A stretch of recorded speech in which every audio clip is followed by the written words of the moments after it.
Happy new comic book day, webheads, and happy first day of school to some of the Central Floridians out there. You know what's scarier than your comic book shop not getting your comic books in? It's your 15-year-old son driving the first day of school with his best friend in the car. Welcome to Comic Book Corner 2.0. Guys, I'm Mike Spider Slayer, bringing you another episode of Spider Slayer's Comic Book Haul.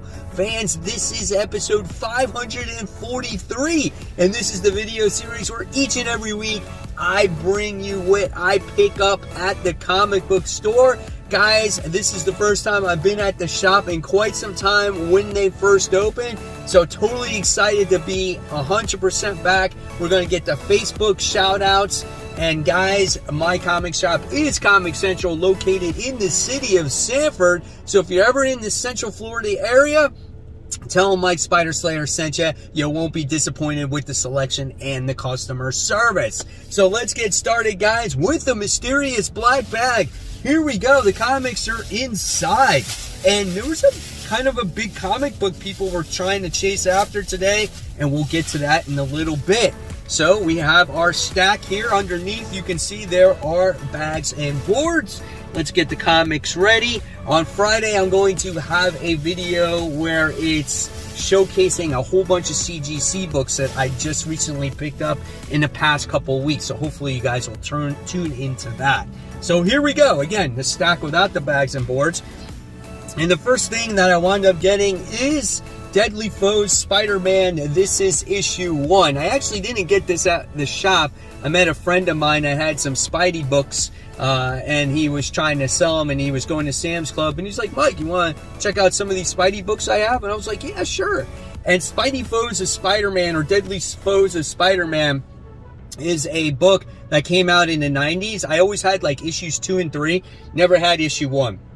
Love this cover, love the way that Spider-Man is drawn here. So really cool stuff. All right. And then I think this is the cover that people were looking for when it comes to Spider-Man this week. This is the Amazing Spider-Man issue 7. This is the 1 in 10 cover where we get to see his new Spidey outfit. I remember I did a video on this outfit and I was like making total fun of it. I still think it's weird. Like, does his face actually do this? If it does, that's totally off the wall. But you get to see all the cool stuff that he has on there. The spider goblin glider and all kinds of crazy shit. So I'm looking forward to reading this book. So we'll see what happens with that one. Amazing Spider-Man issue 7. Then we have another limited comic book this week. This is Ghost Rider Vengeance Forever. This book is limited to 4,000 copies, and my shop actually had this cover, and I only paid $7 for it. So, sometimes when it comes to books like these, shops tend to overprice them, or if you get them on eBay, they tend to overprice them at times. My shop is always very reasonable when it comes to stuff like this. $7 to a 4,000 copy comic, that's awesome. So I was lucky to grab that. It's a sweet cover. This is celebrating, obviously, Ghost Rider. All right, another big book that I feel that came out this week was DCeased. We get the new series that came out, and this is DCeased War of the Undead Gods. This is issue 1 of 8, and here we get some of the interior artwork you're seeing for the first time. I love this series from Tom Taylor, one of my favorite series, and I'm happy that they're doing another chapter of this. Now, is this the final chapter? I don't know. We'll see. So here's some of the interior artwork. And while I'm doing this video, I'm getting my daughter from the car line, and I'm here an hour early, and it's absolutely insane. This first day of school is crazy, man. Let me tell you. All right, going back to the comics, we got DCeased, issue 1, the Jim Lee X-Men variant knockoff here. I was very surprised that DC would do something like this, but here we got Lobo and Cyborg, and we got Jessica Cruz. Or no, it's not Jessica Cruz in this cover. It's Black Canary, who is the Lantern in this series. So I thought that was a pretty cool cover. You know, hey, if they want to copy Marvel covers, I guess they got to do something to increase their sales, right? All right, and then I got the other DCeased variant cover, and this is a polybag cover. So I'm just going to try to open this up right here. Hopefully I won't ruin the book, but I don't care about polybags. They actually ruin the comics. So well, this one's pretty easy to open. And there were some other variants too, but I didn't want to get all of them. And this one was actually, I think, $10. Okay, so this one was pretty easy to open. And then here is this one. Wow, that's really nice. This was the Francisco Mantina variant cover. This is the Virgin, though. And here we get to see her clawing at herself, you know, on her chest and everything. This was on my top 10 comic book covers this week. That's pretty sweet right there. I love seeing that Virgin cover. Great stuff, man. Really cool. Definitely worth the money there. All right. Then you want to talk about more event books. We have Dark Crisis, World Without a Justice League, Green Lantern. So, big Green Lantern fan that I am. Totally excited to read this book to see what's going on in the Green Lantern world. If you read the most recent issue of Dark Crisis, well, you got to see what happened to Hal Jordan. So does that continue this story? I don't know. The one thing, though, is I'm not really keen on the artwork here. You know, when it comes to the Green Lanterns and they make constructs and all kinds of stuff, you want some detailed artwork, right? And here it just looks like some kind of weird John Stewart story. But I think like he's the leader of this world or whatnot. So I guess we're going to get that. So we'll see what happens there. All right. Next, I wound up getting Harley Quinn issue 19. So this pays homage to a Batman cover. So last week I got the other one. This week I got this one.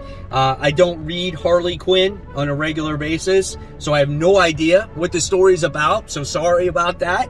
But it's still a cool, you know, nostalgic looking cover. So we got that one. All right. Not sure why this ended up in my box. I think I read the first one, or maybe I looked at the first one, but I never read it. This is Prodigy issue 2. I did not get a chance to read the first one, like I said. So here's some of the interior artwork here. If you guys did read this first issue, let me know how it is so I can go back and find issue 1 and read it myself, because this summer has been a crazy summer. All right. Another book that's been pretty good. This is the Jurassic League issue 4. Issue 3 was my least favorite issue. I think there was a different artist. One of my viewers said that it was a different artist inside. But forget everything else. Look at this cover. Guess who it's done by? Brett Booth. Love Brett Booth. The artwork here is amazing. Like, can you imagine if Brett Booth did the artwork in this book itself? So yeah, here's some of the artwork in here. It totally looks like a kid's comic, man. It's so awesome, though. I love this book. This might be the regular artist back. It's so good. So awesome, man. I love this stuff. Off the wall. Never expected the Jurassic League to be as good as it's been. All right. Now I think we go into some Marvel stuff. We got Venom, Lethal Protector, issue 5. Looks like Venom is going to be doing battle against Taskmaster. How awesome is that, right, in these supposed old school Venom comics where he is going to be doing battle against him, right? So let's see if we can get a picture of the Taskmaster in here. There he is. Dude, that's so cool, man. That is so cool. Dude, can't wait to read that. Venom Lethal Protector is better than the current Venom book right now. Holy crap, guys. This car line's out of control right now. There's cars ahead of me. There's cars on this side of me. There's cars on this side of me. It's going to be chaos. The sheriff that works at the school, he can't go nowhere. Oh my God. Don't be surprised if I have to move. Jesus. All right. Next, we have Punisher issue 5. How many of you guys have been enjoying the Punisher? Let me know in the comments below. Very fun book with Frank Castle working for the Hand. And we don't know we get to see, like, I guess we get to see Frank Castle when he was younger, how he was this disturbed child. And also we get to see maybe the Hand using Frank Castle by resurrecting his wife and possibly his children to do their bidding, and whatnot. But again, seeing Frank Castle when he was younger, you get to see that he was bullied and he wasn't always in the right frame of mind right from the start. Some people like that, some people dislike that. For me, I find it interesting. I've really enjoyed this book. I think this is Jason Aaron's best work as of late. All right, guys, so for the first time in a while, it's time to bring out those Facebook shout-outs. The first shout-out in quite some time goes to Daniel, who picked up a crispy clean copy of Spawn issue 1. He's always wanted this book, and this is going to be the first book that he sends out to get slabbed. So congratulations, Daniel. Next, we have Jonathan, who just got the trade paperback of Old Man Hawkeye.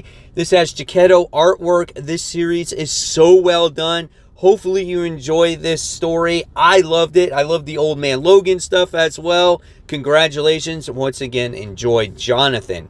Then we have a Golden Age pickup from Nick, who's showing off this Captain Marvel beauty. It's a 6.5. So congratulations, Nick, on showing that one off. It seemed like he got a pretty good deal on it.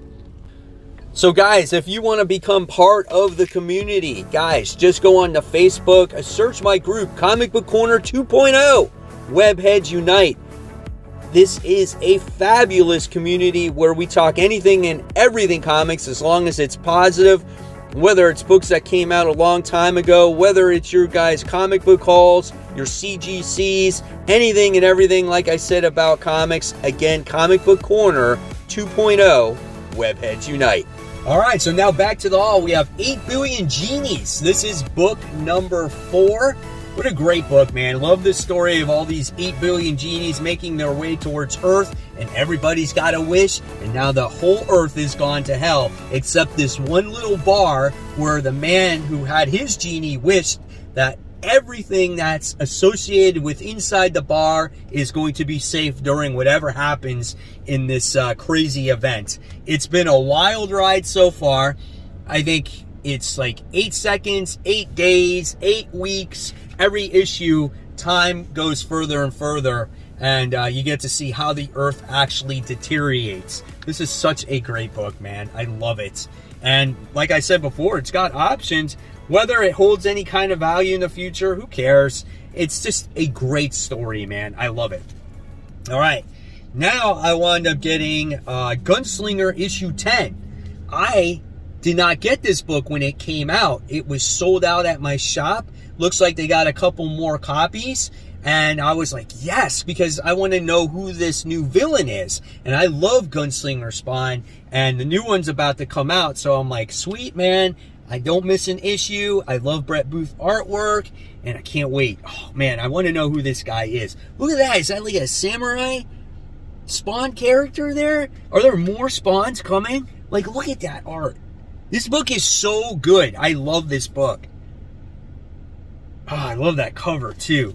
And then I think I missed out on Scorched issue 8 as well. Same thing. They had sold out of it, but they had another copy that came in, so I wound up picking up this one, so now I can get caught up on Scorched. And here is some of the interior artwork. Now my phone overheated. Good Lord.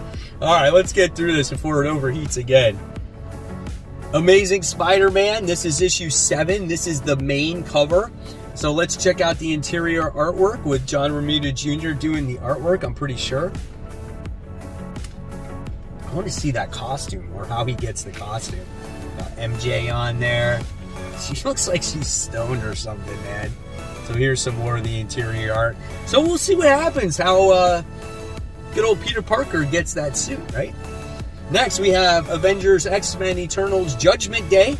First issue was all right, but a lot of the action took place off-panel, so you had to kind of read X-Men Red on what happened on Arakko, and I actually read that issue. It was pretty cool until, you know, you found out someone dies, but then they came back alive at the end of the issue. So I was like, man, again, there's nothing really at stake. Everyone comes back alive too soon, right? But we'll see how this story continues. And I like the artwork in here. I want to see Firestar, man. That's who I want to see. There's a lot of dialogue in this book. So I don't know, man. We'll see how this continues to progress, how it affects the X-Men, how it affects the Eternals, how it affects the Avengers. Then we got this new #1. We got Miss Marvel and Wolverine. This is issue 1 right here. So these guys are teaming up with each other. And I guess Miss Marvel can't hold her own book, so now she's got to do a team-up book. So I like the artwork, though. I mean, it is a little cartoony, but that's fine, man. That's what comics is sometimes, right? It's not supposed to always look so realistic. And the X-Men are involved here, so you got Rogue and Jean Grey. So hopefully this turns out to be a fun series, because then the next one has Moon Knight and then Venom on it. All right, and then we got Predator issue 1. Look at that cover, man. How long have we been waiting for this? Got the Predator on Avengers Tower there. Oh my God, holding the Iron Man helmet. So here's some of the interior artwork there. And here's some more there. So we'll see how the Predator, you know, does in the Marvel Universe, and maybe how he might interact with some of the characters. And then we have X-Men Legends. This is issue 1. I think this is supposedly supposed to be some kind of important book this week. I'm not 100% sure. I guess this continues off of Hulk issue 181. Maybe that's what's going to make this one so popular, or some spec-worthy stuff going on there, right? So maybe it takes place between those 2 issues. I don't know 100%. So here's some more interior art with the Hulk and Wolverine. So there you guys have it. There's the haul for this week. We got through it barely. And guys, if you love my content, I'll leave you my video of my top 10 most anticipated comics for next week. And guys, as always, keep buying, keep collecting, but most importantly, always read your comics. Guys, I'll see you real soon. Happy New Comic Book Day.